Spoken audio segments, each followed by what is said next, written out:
Hello, and welcome to the Rock Metal Podcast. I'm your host, John Harris, and today on the Rock Metal Podcast, we have Bleed Again. They have a new album called Resurgence, released on October 29th. Right now I'm being joined by James to share some more information about this stellar release, more information about the band, his dazzling lights, why he's so good looking, why they're bleeding again. So James, great to have you on. Hi, nice to meet you. You're right. Pleasure indeed. Pleasure to meet you. I like the color scheme because you got the gray sweater, you got the gray wall. I mean, everything's looking great. Yeah, I just threw a black hoodie on, but yeah,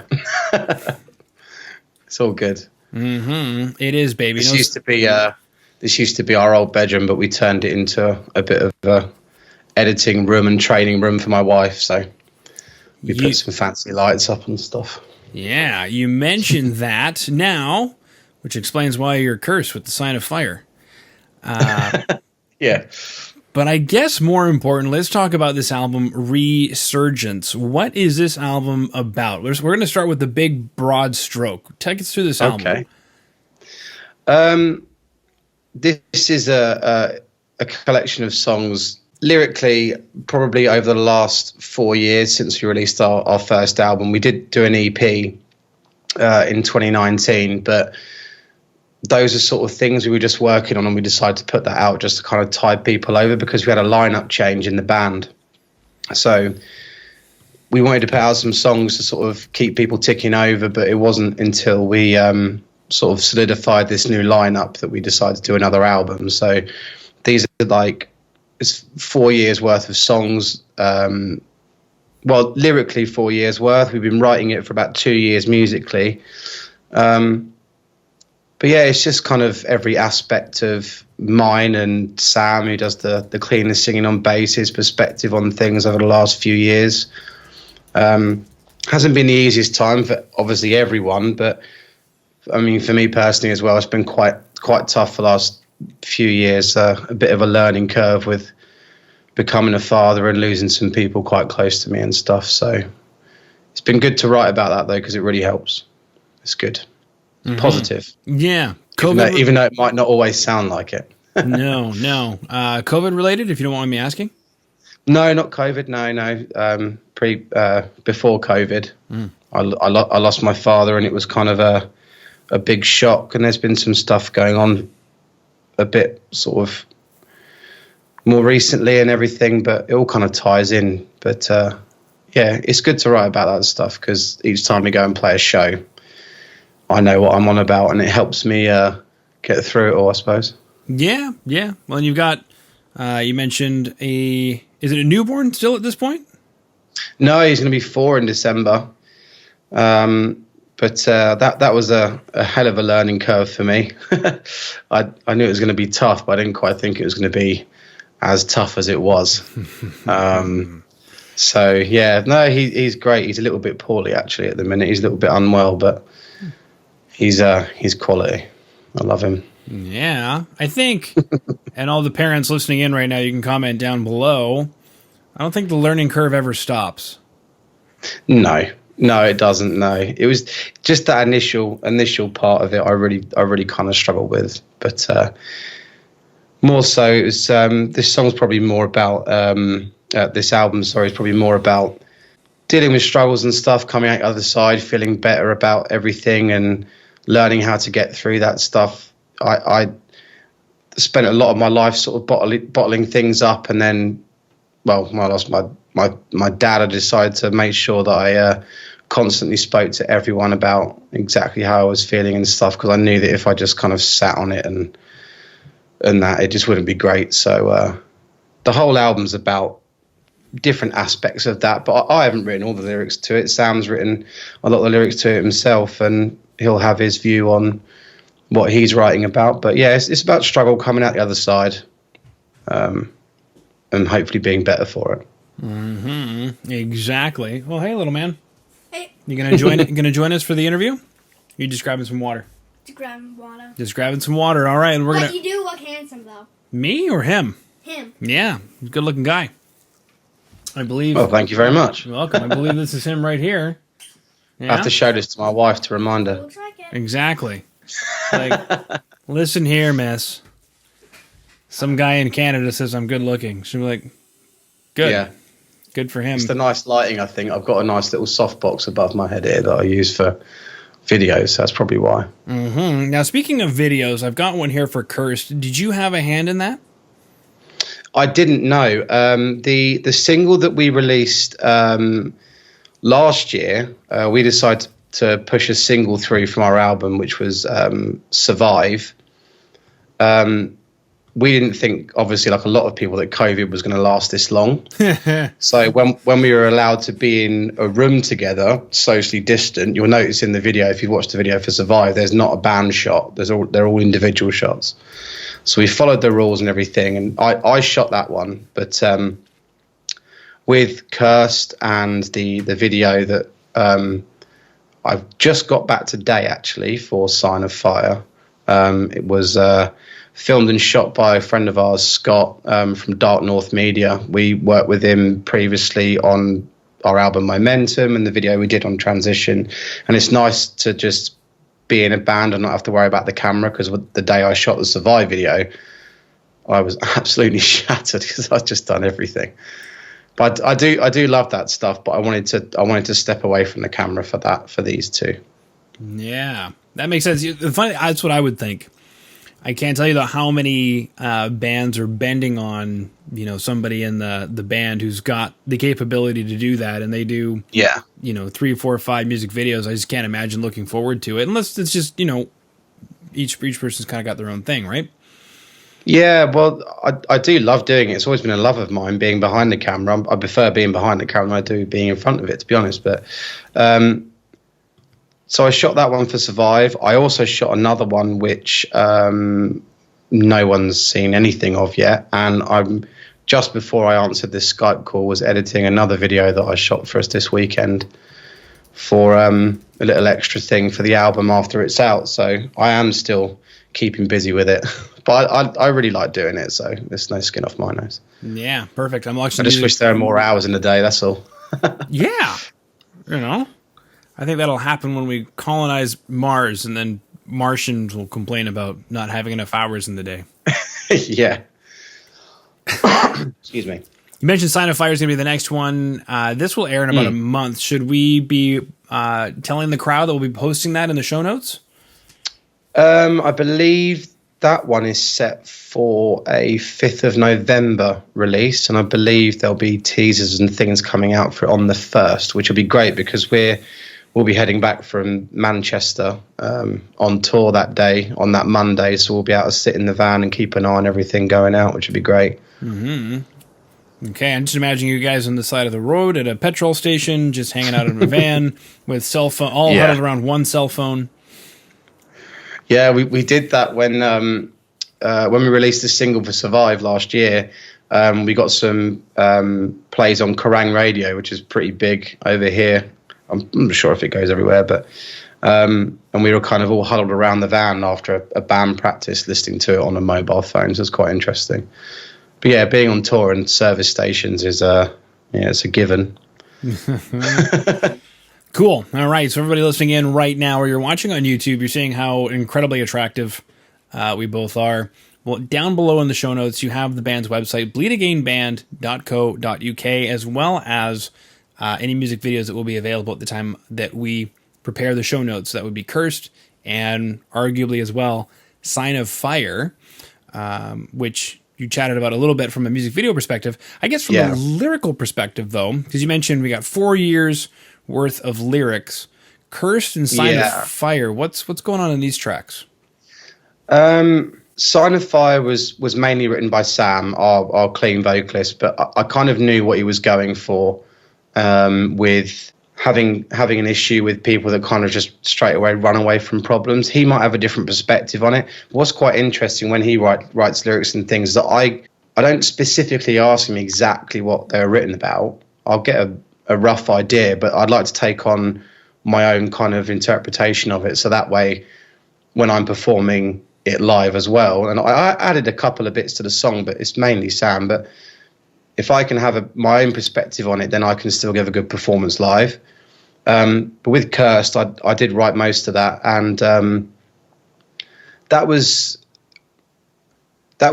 we've written a couple of different things. It was a sense of, from a band perspective, how it seems that when we've always got to a point where it seems like we're really kicking on, then something happens, like someone leaves the band or COVID, for instance, comes along. Like when you're really pushing something along, something just comes in and just stops you, like, you know, you're cursed, like it's never going to happen. But also from the perspective of, you know, from the second that we start breathing, we're already going towards the end, and we need to make the most of that, like, while we're here. But it's the frustration of not being able to maybe make the most of it while you're here because of outside influence, which can always be really frustrating. Okay.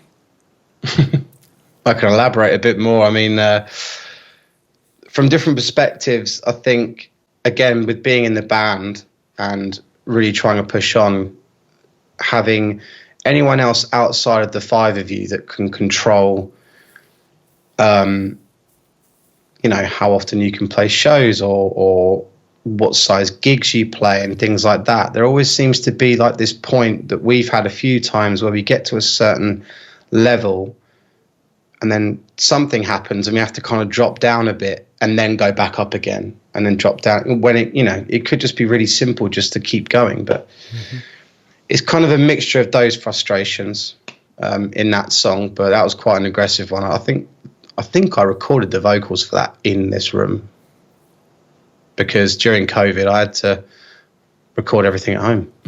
Yeah. So is that the case for the album then? You guys recorded separately in your own home studios? Yeah. We've had a lot of experience. Our previous drummer, Russell, who actually recorded the drums for this album, that was the only thing we did in the studio was the drums. But everything else, the guitars, the bass, all the vocals, they're all done completely separately.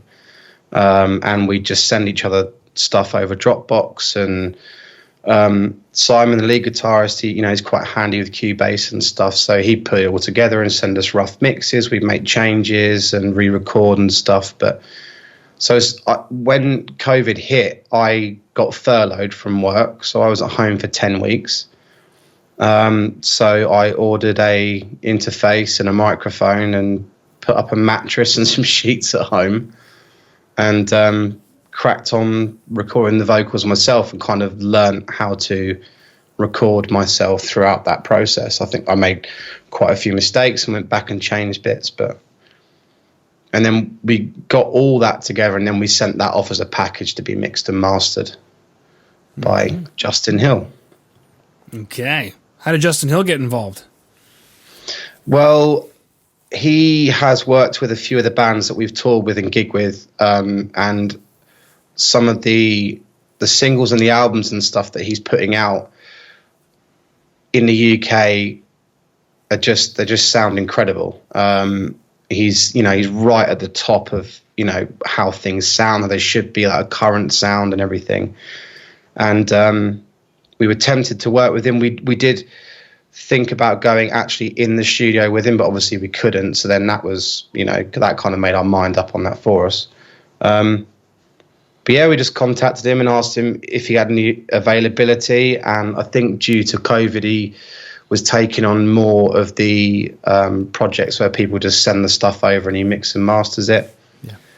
That being said, I think if I delayed my email to him by about a day, I don't think he would have had time to do it because he gets booked up so quick. But yeah, he was great to work with. Really, really, really simple stuff. He'd just send these incredible mixes over. We asked for tiny little changes and it was done. But yeah, really impressed with what he's done with the album. It just sounds amazing.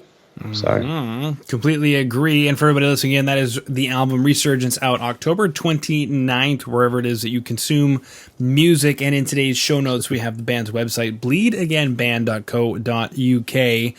Now, you mentioned a 4-letter word called tour, and it's a funny word. I'm getting used to saying it again with little... No, there's actually been a lot of rejection. I brought it up earlier today because a manager said, yeah, the band's going on tour, talk about it. By the time we got to the interview, the tour was canceled. So... No way. Yeah. That's horrible. So I'm still apprehensive to talk about that 4-letter word. But let's talk about it because you did mention it. So it's open game. Yeah. Talk to us about this tour. So what we've managed to do is, it was a bit tricky because everyone's had this weird time with COVID, and people's plans have been pushed back. So as soon as everything's opened up and it's kind of like, oh, we can go up and we can gig again, you know, each member in this band has like holidays booked that they need to rearrange and trips to see family and stuff like that. So what we've done is we found the time to really specifically try and target new places across the country we haven't been to, and separate that into like, I think it's like 3 separate weekender type things. We'll play at 3 shows and 2 shows and then 3 shows and then a couple of odd ones here and there. But yeah, I'm in a band because I love playing live music. I love driving somewhere new, meeting new people and stuff like that. So I'm so excited for it. But yeah, it's going to be good. And fortunately over here, the COVID situation seems okay at the minute. The government are quite happy for people to go back to normal at gigs. There's a few places are putting some things into the shows to ensure that people feel comfortable. I've seen like different colour wristband systems for people that are okay with high-fiving, people that don't want to be touched, and there's different colour wristband for people that are just like hug me, lick my face kind of thing. So it's all like, yeah, bring it, lick it. Yeah. But we noticed it. As soon as everything opened up in the UK, well, it was meant to open up in June, so we booked a show at a local venue of ours that we like to play, which is sadly shutting down. And it got pushed back a month here in the UK. So then we booked the Saturday after the new date of everything opening up. And there was people there that, you know, wanted to hug me and everything, and all the band and that. We hadn't seen each other for so long. There was other people that were just like, no, I'm just here to see the music, you know, stay over there kind of thing, which is fine. Absolutely fine. You know, at the end of the day, if we get to go and play some shows, you know, people can still feel safe and comfortable to go, then great. Yeah. Don't mind. Perfect. And as far as I understand, in the UK, everybody's got a passport system. So everybody who's coming out should have like their QR code scanned and all that. So that's taken care of? I don't even think that's in place anymore. I think some places are still ensuring it. Some venues are asking you to take a lateral flow test. I don't know if it's different in the wording in Canada, but here we have these little white lateral flow tests you can pick up for free from a pharmacy, and you can do a little home COVID test and make sure that you haven't got it before you go. And venues are asking you to do that and then register that on the government website. But some places aren't even doing that, and they're just trusting that people are being sensible. If they've got any symptoms, they don't go, and don't risk anything. And it was weird because that first show we played, we technically sold it out, and I think about 30% of the attendance didn't show that had bought tickets. So whether that would have been they were worried about COVID last minute, or they had some symptoms, or what, I don't know. But that was a strange one because I'd never seen that before. But it's good if people are being cautious. It's what you need to do. Yeah, because everyone needs to get back to normality. They sure do, baby. Okay, so we chatted about, well, we kind of chatted about lineup changes. Maybe take us through that, because you did mention 4 years worth of lyrics, 2 years worth of music, some lineup changes. I guess my question is, well, I don't really have a specific question. Just take us through that. What happened with the lineup changes? How do you feel it's benefited the music? With Momentum, we were really flying at the time. We managed to get a support slot with the band Soil down at a venue that we'd always wanted to play in Brighton, and we played that, and we were flying, and we were planning on releasing Momentum, signed a so-called world release record deal thing with a dodgy label. I'm sure every band's got a story about a dodgy label. And everything was going great, and then our drummer, Russ, our previous drummer, he was a little bit older than us, only about 4 or 5 years or so. But I think he kind of, we toured around Europe, and I think that was kind of the last thing on his bucket list. And he decided to sort of step down. At the same point, our previous bass player was expecting a child. I think he might have just had the kid. Forgive me if I'm wrong about that, John, if you're watching. Yeah, John, if you're watching, and you better be watching, and if you're not watching. But yeah, so I think a lot of responsibility came towards John in that sense. He'd been in the band for a long time. Russ had sort of grown tired of the driving and sleeping on some floors and stuff like that, which is fine. So we were very fortunate enough to have quite a lot of people interested in the drumming position, but one person that we knew we wanted to be interested was very interested in Jordan. So we got him in pretty quick, and he picked everything up so quickly.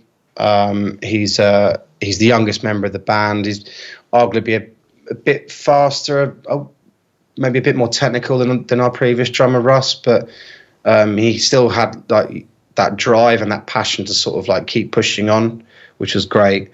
But I think the biggest change for the band was when Sam joined. Our current bass player, does the clean vocals on the album. He just brought a fresh take to the sound. Really, we've always had this melodic kind of chorus stuff with the heavy verses and things like that, but he's got a great range on his voice, and he can do the heavier stuff as well with the pitch screaming. People keep saying it sounds a bit like Chester Bennington, which is fine by me. So he really helped, especially with his writing style. He's actually a guitarist. He's not a bass player at all, but he's just playing bass because we've already got 2 guitarists. But those guys, having Sam and Jordan join the band, completely changed everything. Like I was saying to you earlier about, we found ourselves getting to a point and then having to step back and then push on again. When John and Russ left, it dropped us down again, and then we just had to push on again. And those guys really helped that transition there be a bit quicker, which was great. And yeah, Sam's written a lot on this record, and yeah, I love the songs that he's brought to the table. It's made a big change to the band. They both have. Very cool stuff, my man. The only thing I don't think we spent too much time on was the pole dancing, because you got a pole behind you. Yeah. That's cool. I've always been fascinated by that, and I guess just because of the stigma or whatever, but you're saying it's for fitness. Yeah, it's pole fitness. Yeah, I mean, my wife, she teaches, she does kids classes, she does adult classes. It can be sexy at times, not the kid stuff, obviously. The adult stuff, they can do some like sexier choreo type stuff if they want to, but most of the time it's just about women of all shapes and all sizes, getting together and doing something fun, because it's so good for like core strength.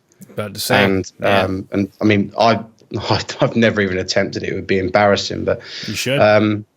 My wife's great at it, and she's got great people that she works with, and a really nice bunch of ladies that come to the classes and stuff that she does every week. She's really busy with it. Mm-hmm. Fortunately enough, I've done a load of photo shoots with the women, so it's given me some work, which has been great. But yeah, she keeps herself really busy on that pole there, and my little boy does as well. Cool. How about great. In music videos? You guys could have some stuff going on in the music videos. It's almost like you've been talking to Simon. Simon's been asking to do that for so long. Simon's a pretty smart guy. Yeah, it'd have to be the right song. I think we've tried to be quite serious with this album and videos and stuff, but we probably could do with lightening up a little bit at some point, doing something a bit more fun. And I'm sure if we did do that, then my wife would help me sort that out, get some women on some poles or something. I know she'd love to do it. Yeah. Do you have anything, I don't know, Motley Crue-esque, something a little more, maybe more stompy? Where I don't know. I think maybe after this album's out, might have to write a little one-off single with a video or something and do something a bit fun. Could do that.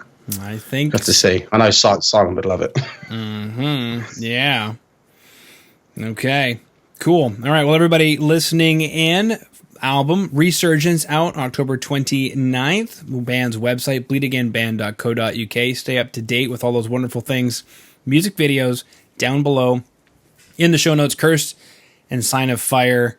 That concludes my questions, James. No worries. Yeah. This has been great. Thank you so much. Absolutely. It's nice to talk to you. Pleasure indeed. Great having you on the show.